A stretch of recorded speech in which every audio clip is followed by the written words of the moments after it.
Now that you've written down your plank time, join me for some bridges. Heels are going to be close up under your hips, so right under your knees. Palms can be face up.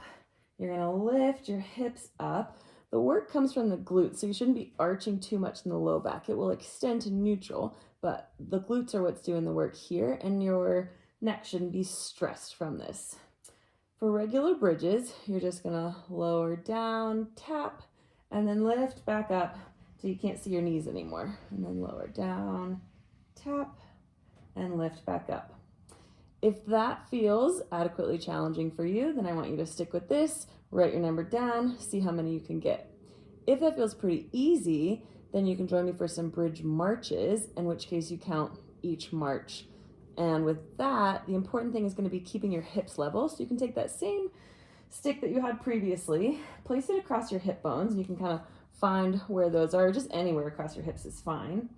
And the goal is to keep hips level, it doesn't slide down, as you march. So you can bring your feet up just about an inch or two, and then keep hips level as you march. Keeping hands down here means that your hips and core are going to have to work quite a bit harder. If that feels easy and you're able to keep your ski pole or broom pretty level, then you can progress to bridge walks.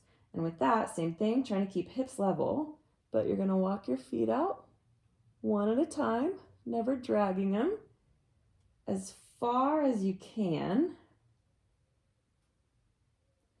And then once you can't go any further and your legs are almost extended, then you're going to start to walk them back in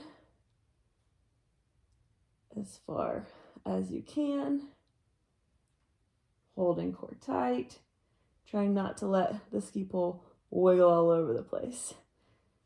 So for those, your choice, you can either count how many times you walk out and in or how many steps you take, which can be similar to the bridge marches as well. All right, pause the video, write down which variation of bridges you did and how many you did, and then I'll see you for the next exercise.